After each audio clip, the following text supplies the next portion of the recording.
Mental health awareness. This is a very, very personal topic for me. And I'm going to be very raw and real with you guys here. I've had life coaches, therapists, I've had some good, and I've had some really, really bad people. And it's come to my attention, a few of my clients have coached with other people. And these coaches have done success stories on my clients that were lies, blatant lies. Blatant lies. The person they described in the video is not even the person I met. And how they exaggerated about their success that they created for this person blows my mind. And I'm going to tell you with love, pure love, this everyone is you pushed out, manifesting, it's toxic. It is so toxic. It is so mentally draining. It self-love, self-concept. Oh, I just want to scream. True self-love, true self-love is letting go of your negative stories. It's not walking around saying, I'm worthy, I'm deserving, I'm the best, I'm a gift, I'm amazing, I'm wonderful. Because if you are in the state of loving yourself, you're never going to say those things. You're never going to stand in front of a mirror, brush your teeth. Oh, it's with your left hand. Brush your teeth with your left hand and say 10 times, I love you. You're not going to say that when you love yourself. You're truly not going to stand in front of a mirror and say, I love you 10 times. You're not going to walk around and say, oh, I deserve this. You're not going to walk around and say, oh, I'm worthy of this. You are in the state of being with your specific person. You're not going to be affirming for no contact to be broken. You're not going to be affirming for a text message. You're going to be out there doing your thing. You're not going to be checking to see if you have to text them first. You're just going to know that they're going to text you. You just know they're going to come to you. You just know. And what Neville Goddard taught has been so twisted that I've even done a video about why I've stepped away from Neville's teachings, because they're not taught right. They're not taught right. He texts me. It's mentally draining. It's leaving you with anxiety. And then what happens when that person texts you? Well, now you have to manifest them texting you again. So you're back to, he texts me. Your mental health and who you work with is so important that I am truly honored when I walk this journey of life with anybody, with a friend, with a family member, with a client. I am so honored to be a part of your journey. And I treat you the way I would want to be treated. And sometimes it's tough love. Because I had a client who said, Susie, you don't praise me. You don't say good job. And I said to her, you know, I love you. I said, but I'm not going to tell you good job on going on vacation. Good job on getting the bonus at work. Good job on getting extra money. Good job. I said, because that's not why I'm coaching you. I'm coaching you for this specific reason. And what have you done for me to say great job on? And I do say you did a good job on this, but I was telling her, you're not showing up for this. You're not doing the work for this thing. So I told her, I'm not going to tell you good job when you're not doing the work from the way I see this situation. The client that they described, they identified her by giving factors which identifies who this woman is.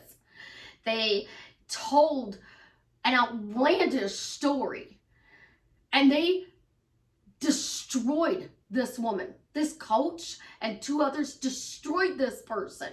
And it has taken me 2 years to undo their damage. 2 years.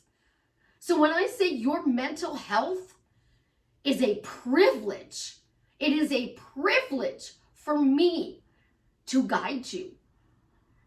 And I lay awake at night thinking about how I should word this to you or how I should say this to you. And I will say, I am truly saying this from love. I'm sorry if I sound like a biatch. I have to say this, and I don't know how to put it in a nice way, and I still won't say it. And my clients will be like, Susie, just say it. I'm like, I can't. Like, I don't want to hurt your feelings, but you're doing too much. All of these affirmations, these affirmations, ask-formations, your questions, your statements, your phrases, the tools, the techniques, they are there to guide you to the knowing state. They literally are there to guide you to the knowing state. But when you're in the knowing, you're not going to affirm that he's obsessed with you. You're not going to affirm that you have a text message. When I was in the relationship with my Jared, the only thing I affirmed was I was happy in the relationship. That's it. I didn't affirm for texts. I didn't affirm for dates. I didn't affirm for phone calls. Somebody would say something about him and I'd say, I'm happy in my relationship. I like my relationship. I'm happy. I am genuinely happy with this relationship. This relationship was exactly what I wanted and I was happy with it. That's all I ever said. Do you know that we sent stop ignoring you texts? Stop ignoring me. Stop effing ignoring me. You know, because, oh God, Susie shouldn't say that F word. Sometimes it was lowercase and other times it was all capitals.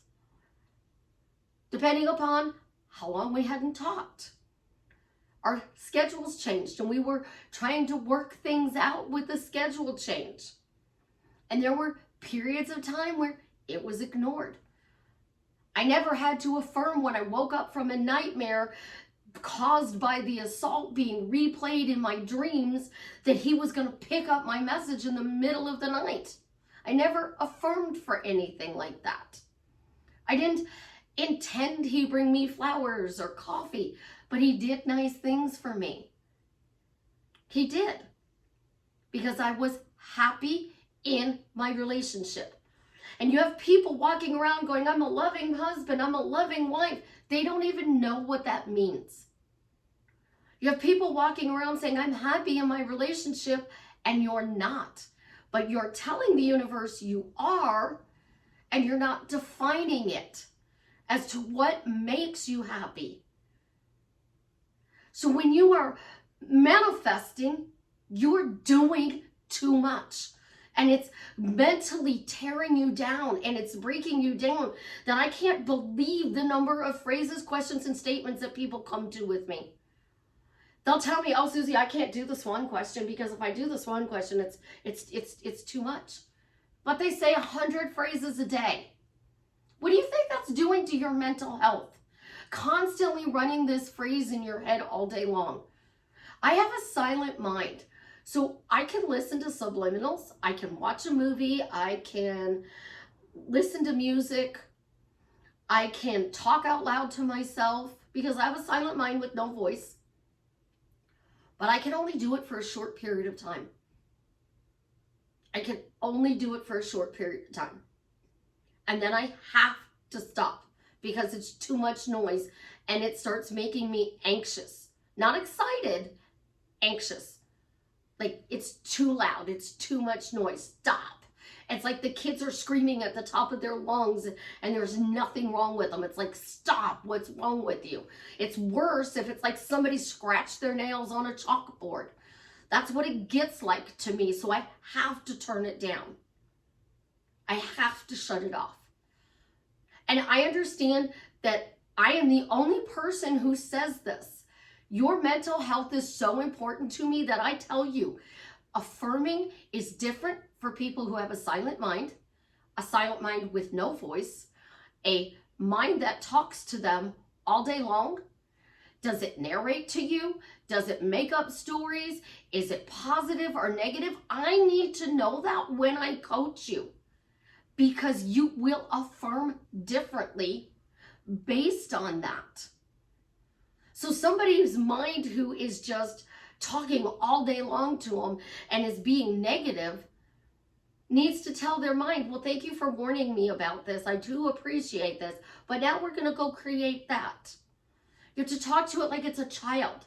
Somebody's mind who's narrating, oh, Susie went over there and she picked up her blessed pillow and she straightened out her blanket and then she put the pillow back on the couch. Oh, it looks so pretty. They may not have to affirm 86,400 seconds a day because there's nothing wrong with saying something like that. You're just talking to yourself out loud. But then let's get to the mind that's making up stories. Susie's over there and she's fixing her chair and she picked up the blessed pillow and the blanket.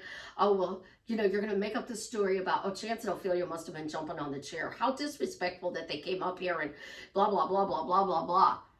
But that didn't really happen. You don't know because you didn't see. So that mind may need to affirm all day long so that you stop making up stories. So you got to retrain your brain to not make up stories. But the narrator's not bad. And if you use the story brain right, well, we're going to make up stories. Well, let's make up, oh, Susie's straightening it out because she's going to take a video. Susie's straightening it out because she's going to do this. Susie's going to straighten it out for this. Susie's overboard. So happy fall, y'all. Happy fall, y'all. Yes, Susie's got her fall decorations out. You know it's the middle of August. And these will be out until almost the end of October. And then we'll start transitioning Christmas and Halloween together. Yeah, I know. It's Susie's house. That's how we do things. But let's talk about this seriously. Talk about this. You watch somebody on social media and they tell you, do they have the life that you want? I don't think most people want my life because my life is boring. Like, my life is literally boring. In my opinion, it's boring. And I worked very, very, very, very, very, very hard to get boring. So the first thing I did for boring was I simplified my life. I shrunk my circle of friends. I shrunk the circle of family that I associate with. So I have a very small group of people that I talk to. I built a nice, peaceful place where people can come and sit on the floor and hang out if they want. Leave if they don't. I don't go out very often. I'm not afraid to go out. I like staying at home. It's too people-y out there. I worked very hard to get this simple life. And a lot of people think it's boring. But let's talk about the coach. The coach. You're only supposed to allow somebody to teach you who is successful at what you want to do. Did you check to see if the college professor that's teaching you is successful at what they do? How about the teacher that's teaching your child at school? Are they successful doing what you want them to do? And that's why you're allowing them to teach your children? Not everybody is a successful manifester, but you can teach successfully how to manifest. Because you're not manifesting my life. I'm guiding you to manifest your life. And that's why I talk about your mindset. And that's why I get so hyped up on it. It's because I've been in your shoes. I had people who loved to hear my drama. I still have people who love to hear my drama. People love to hear about the ex drama. Oh my gosh, they love it. But you know, on YouTube, I was told, Susie, stop talking about your ex. I'm teaching you first-hand perspective what toxic people do. And my ex is great fodder for that. I had my daughter do something for me yesterday because my other daughter colored my hair and it's purple. It's purple. It's violet, violet, and purple. Yes, it's purple and purple. And I had my other daughter do something for me because somebody was in town and I knew she would be excited to see this person because she didn't get to see him the last couple times they were in town. So my Katie bug was in town and I had my daughter do something so she could see Katie, surprise her. And she got flack, crap, garbage, mouth vomit, whatever you want to call it, from the toxic ex because she did this for me yesterday. It was awful that she was doing this for me yesterday. It was just awful. And I didn't tell her Katie was in town. I didn't tell her my Katie bug was in town. I wasn't going to. I wanted it to be a surprise. And if she found out she was in town and didn't get to see her, she'd be upset. But if Katie canceled last minute or something happened, she wouldn't be hurt. So I surprised her. And I told her, I said, I'm really sorry that you're getting shit for this. I said, I should have told you. I said, but I really wanted to surprise you. I didn't want you to be disappointed if something went wrong. I said, that's why I was adamant you had to do this. Toxic people do that to you. Do you know, within a week, I can tell you if the person I'm talking to is toxic. A week. Done. Done. In a week. In a week.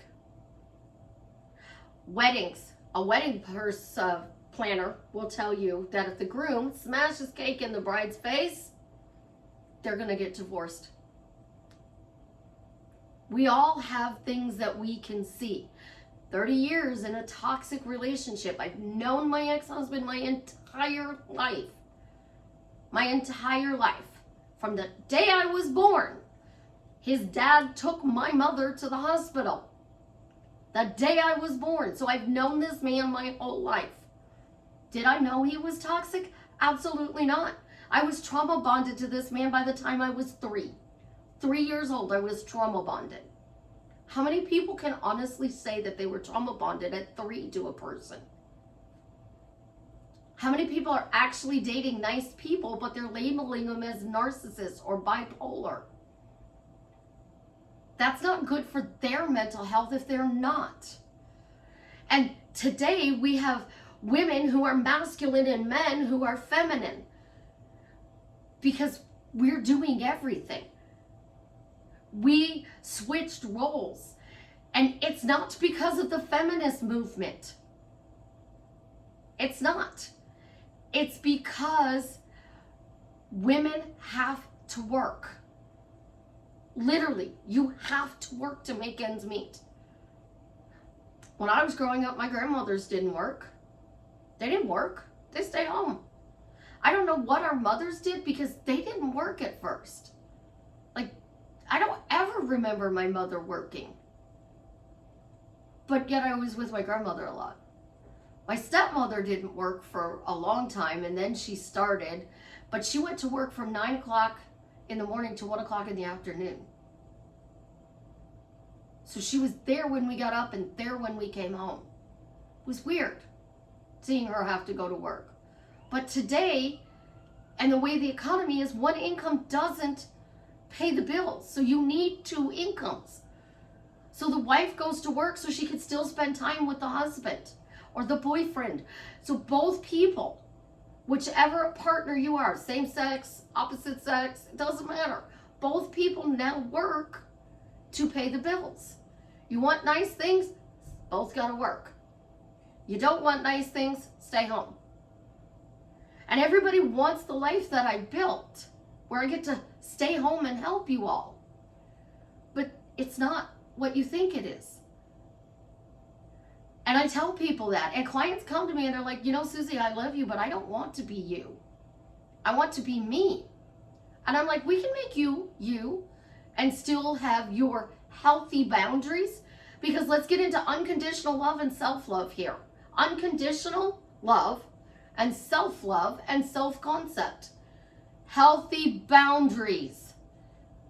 Throw all of those 3 things down the toilet, flush it, let it go out into the sewer and wash out into the ground as fertilizer for the trees.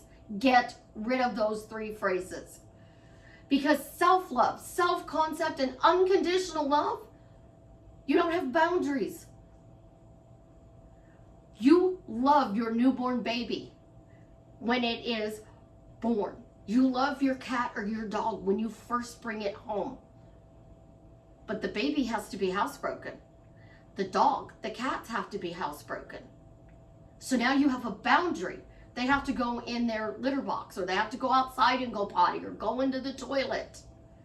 And then as your child gets a little bit older, you have knickknacks and you have pretties. I have lots of pretties. I can't tell you how many times Chance touches my pretties. He's getting better. Ophelia is 7, and she still sometimes touches my pretties. But we have boundaries with our children. You can't touch the pretties. Don't put your fingers on the windows. Don't get out of your seatbelt. The car's not stopped yet. Do this, do that. But with our specific person, we're supposed to have unconditional love, and we're supposed to love ourselves and have a good self-concept. But you know those people who are telling you that, when they got together with their specific person, didn't have any of that. Didn't have a single one of that, especially in the twin flame communities. I came up in the twin flame community, and the twin flame community, you know what they said? You have to heal yourself. You have to be whole and perfect on your own before you can come into union. And then when some of these teachers got into union, they said, oh, you know, you can't learn from anybody unless they're with their twin. You weren't with your twin when you first started teaching, so now why do you have to be? So now you know why I got kicked out of the twin flame communities, because I don't want to be with who they say is my twin. He's an ass. He's a toxic a-hole. I don't want him. I don't get back together with my exes. They're an ex for the reason. I didn't like something that they did, and it was a deal breaker. Goodbye. Adios. Sayonara. Ciao. There's the door. Just leave. But when you come to the manifesting community, you watch videos and you think, oh, wow, this person has a new truck and a nice house, and this person's buying this and they're upgrading that. But are they really good for your mental health? Are they? Are they really, really good for your mental health? Is affirming 86,400 seconds a day good for your mental health? Is it empowering your life? Is it adding value to your life? Because I'm going to tell you, when that person is here, you're still going to have to affirm for the texts, the phone calls, the dates, the flowers, because you started doing it. And when you stop, you're going to notice they don't do it anymore. So then you're going to go back to doing it, which is why I simplified everything. If you're spoiled, the entire universe spoils you. If you are spoiled, everybody spoils you. If you are blessed, everybody blesses you. And if you're blessed, you get nice things, compliments, doors held open, magical parking spots. You might even have a magic floor where you put something on the floor and somebody else picks it up, cleans it, puts it away. You might have a magical pocketbook where you open up your pocketbook and you have a lot of money. Is your purse overflowing with money? Is your person doing nice things for you without you having to affirm it? Because that's why people say, Susie, how do I know they really want me? How do I know they really love me? If you have to affirm what they wear, how they talk to you, what they bring you, how many times they take you out on a date, of course you're not going to know if that person really loves you or if it's you. But you create your reality. So I'm going to simplify your reality. You have a movie. You are living in a movie. And you have the title to the movie. No, we're going to do a TV show. This is better. You're in a TV show. You're in the Lucifer show. And you are Maze. I love Maze. And I will be Lucifer. Okay, you're my Maze. I'm Lucifer. Lucifer doesn't tell Maze what to do all the time. He just tells her, I knew you would be there. I just knew you would be there. And he bumbles everything. And he does everything absolutely wrong in the show. But now we're going to put you in this show. And the title to this show is Break No Contact. And we put you in the show. But we didn't give you any lines. We didn't give you a script. You're just told. And go break no contact with your specific person by the end of the show. You have no script, no lines. You have no props. You have no director, nothing. And you're told to break no contact. You have to figure out all of this by yourself. Next week's show comes up and you broke the no contact. We don't know how you did it, but you broke no contact. So this week's show is Go Out on a Date and Get Flowers. It's the title. This week's show. going out on a date with a specific person and he brings you flowers. You have no script. You have no props. You have no director. You have the other actors and actresses. They're not helping you. They're not guiding you. They're not leading you. Everything is ad-libbed. Week 3 of the show. Introducing them to your parents. How do you do that? Week 4 of the show. Getting married. What are you going to do there? Week 5 of the show. Oh, overnight becoming a step parent. Week 6. You're fighting. How do you get through the fight? You have titles. And that's why I say titles are so important. I'm the wife. I'm the girlfriend. I'm the husband. I'm the boyfriend. Your title is so important. And you give the title, not your specific person. Your boss. We're going to throw your work in here. You're at work. And you're giving your boss the title to chew your ass out. Or praise you. Depending upon the day, you could get both. But this week's episode is your boss is praising you. And you have no script, no players helping you, no other actors, no director, no props. You got to figure it out yourself. How does he praise you? So you came to manifesting to figure that out.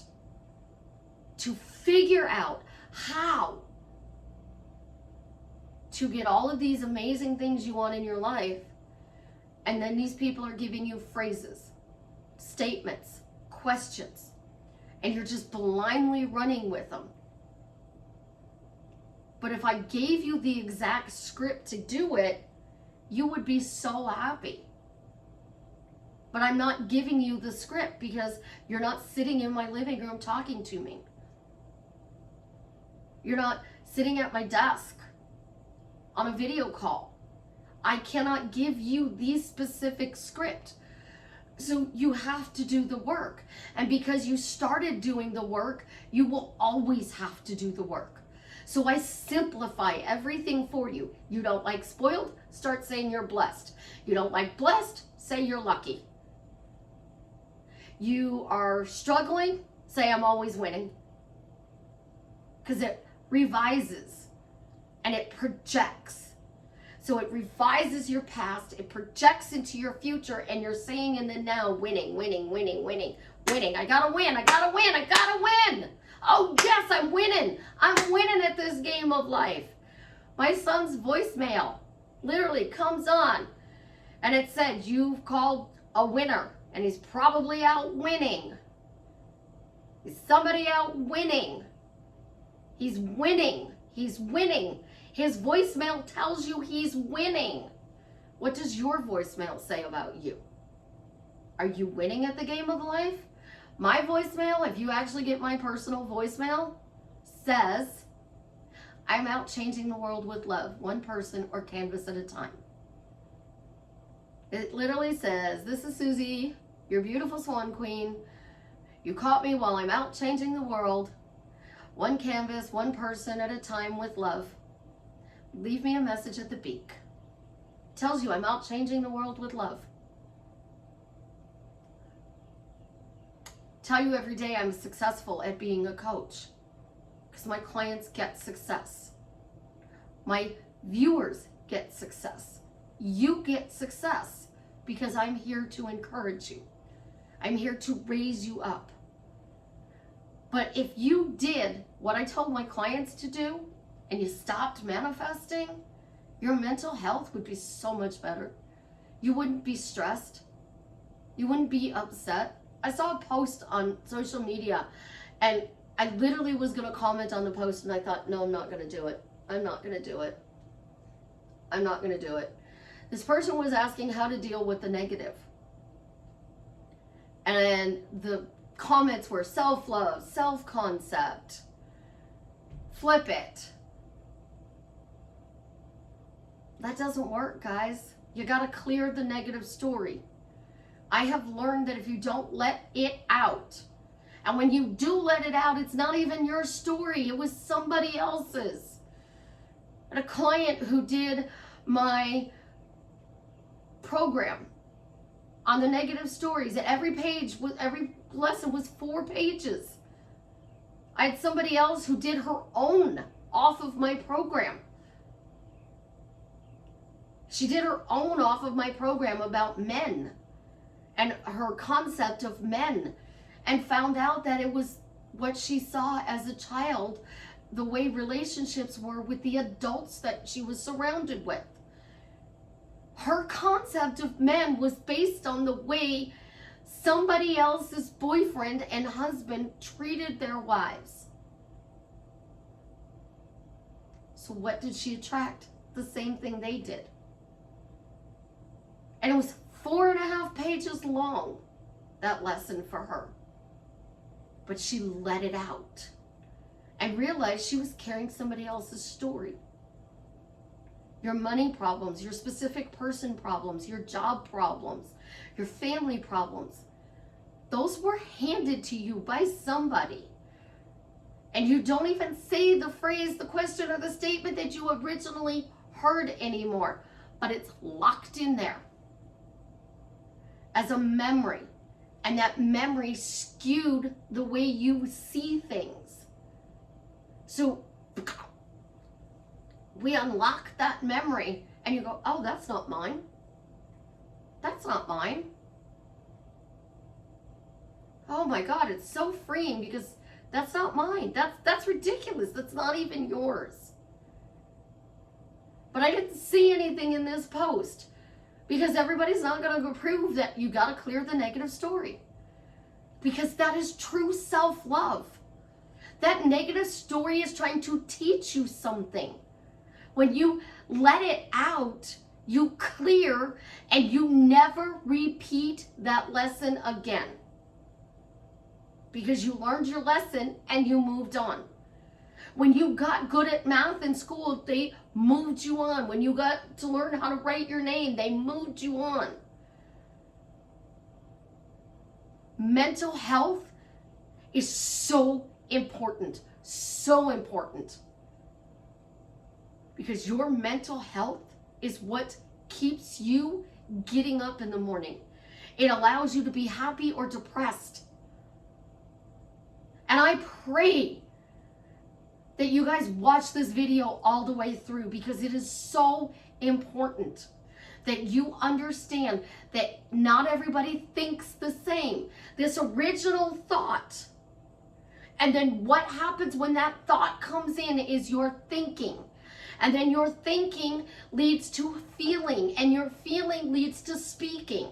So now you're thinking, feeling, and speaking the negative because you can't let it go. You didn't learn what it was trying to tell you.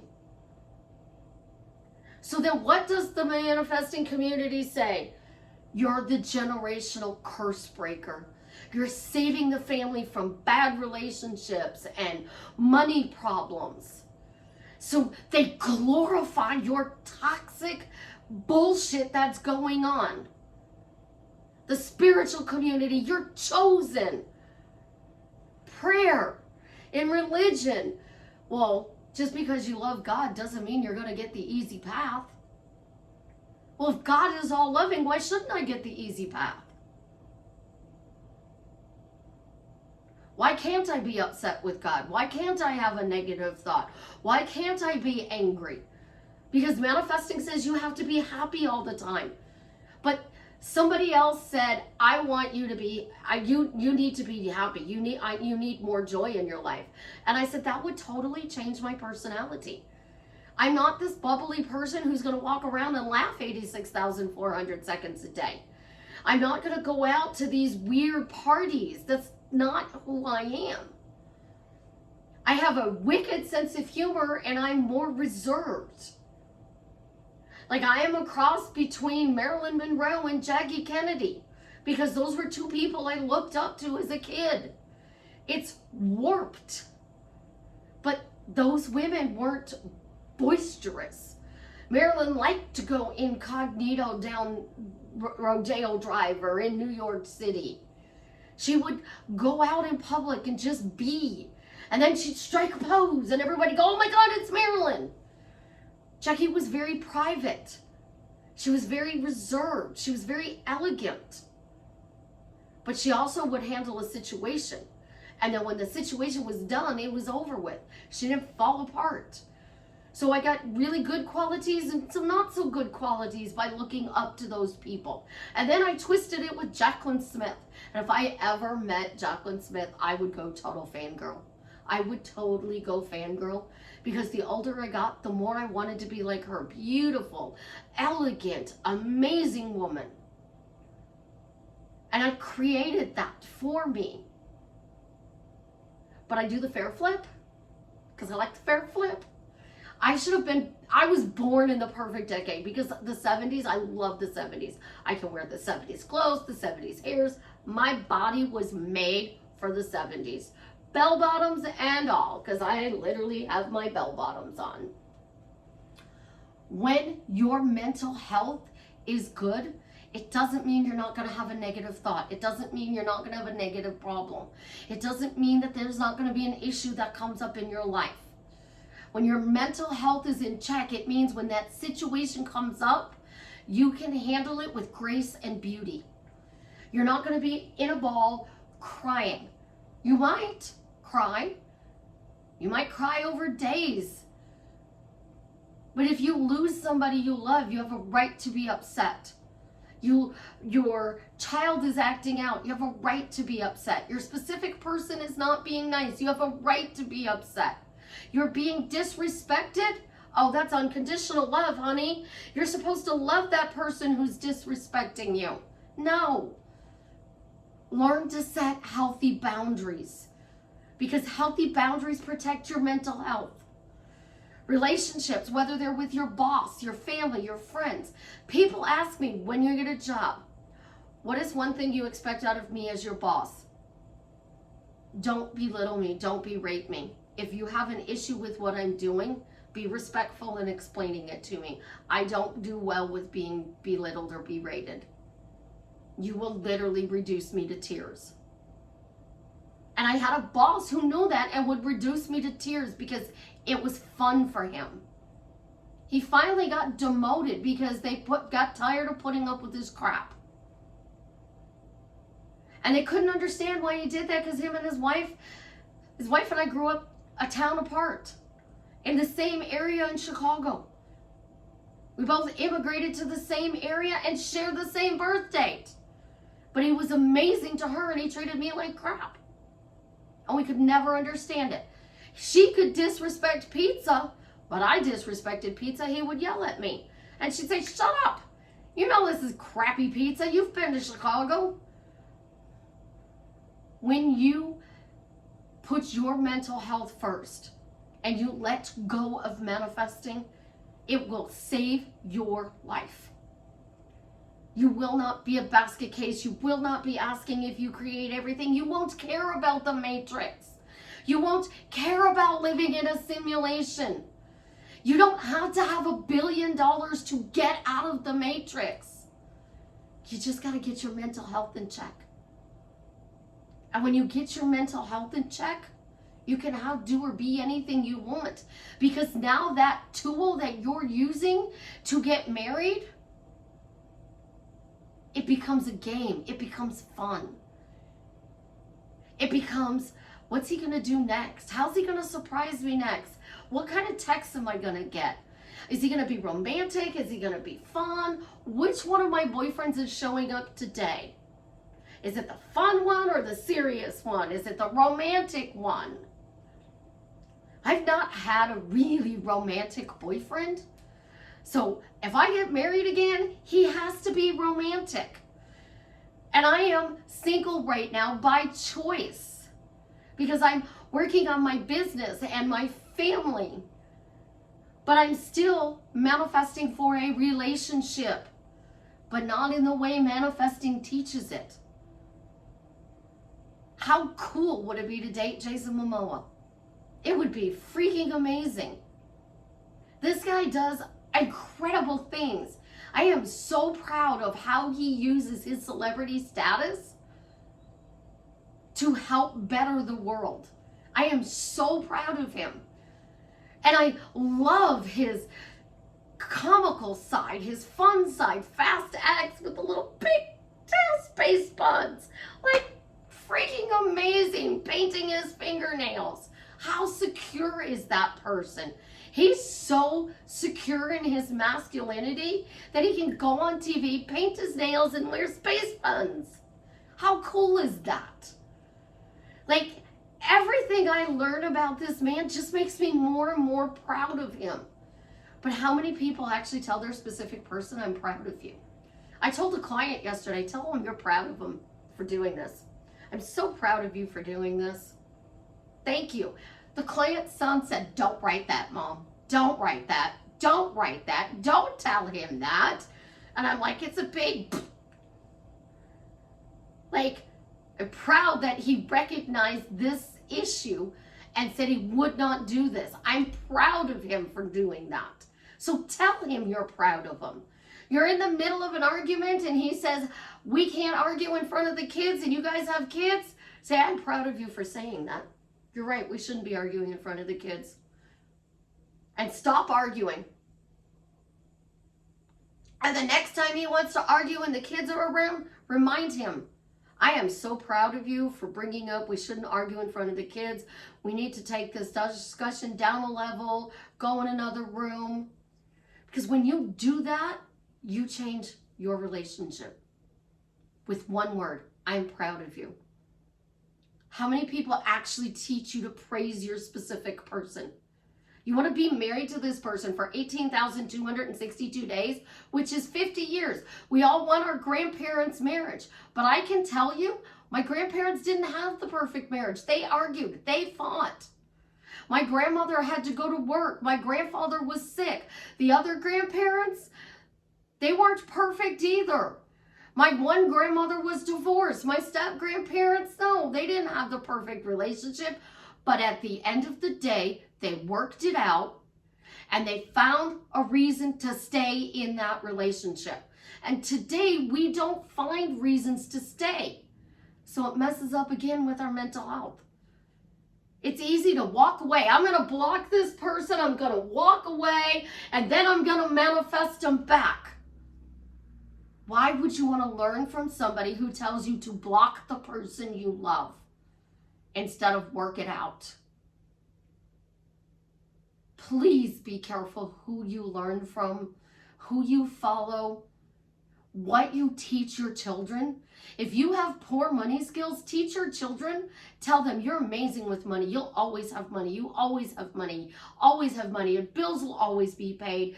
Money will come easy to you. You'll make a lot of money and it's easy for you to make that money. Because when you do that, your life changes, their life. And that's how we break the family traditions, by changing the stories we tell our children. Because if you raise your children up, they become better humans. But if you allow your son to beat up on your daughter, your son is going to wind up beating up on his girlfriend. And then he's going to beat up on his wife. If you allow your daughter to beat up on her brother, she's going to beat on her boyfriends and beat on her husband. And you allowed that when they were a child. So teach your children better. Raise yourself up. And last, don't forget to pat yourself on the back and tell yourself, I'm proud of you. I'm proud of you for getting through this day. I'm proud of you for trying to do better. I'm proud of you for reaching out and seeking help. You don't have to do it yourself. There is a lot of women out there and men like myself who will be your second footprints in the sand. My videos will forever be your second footprints in the sand. Forever. This is my legacy. The legacy that I am leaving. Daddy left a legacy of music and y'all still listen to it. Graceland was lit up like a Christmas tree this weekend. For him. Candlelight, celebrities, everybody flocking to honor his memory. My memory is teaching you love in healthy ways. We both have an amazing legacy, And my legacy is changing the world with love, one person at a time. And today I'm starting with you. I love you, my beautiful duckling. You are absolutely, positively amazing. Leave me a comment. Let me know how I am drastically changing your life for the better. And yes, I forgot. This is Susie, your beautiful swan queen. Thank you for tuning into my videos, liking, subscribing, and sharing them. I cannot teach without you supporting me and doing all of those things. You are amazing. If you want to work with me one-on-one, join my paid Facebook group, buy t-shirts from my daughter and her bestie. Those links are in the description below. And when you want to truly, truly love yourself, the No Negative Stories program, it's in the description below. Almost done with the money one. It is on the website. If you were to purchase it right now, you're going to get the raw one. Give me a week and it should be done. And you will have the full program out. And then I'm doing a specific person program for you. So I will have 3. No Negative Stories, money, and your SP. And we will let you clean up your stories. Because when you let them out, you drastically change your life for the better. And that's how you tune into your happy meter and dial it all the way up. I love you. You go have an absolutely, positively amazing day. Do something fun. And then come back here and tell me what you did that was fun.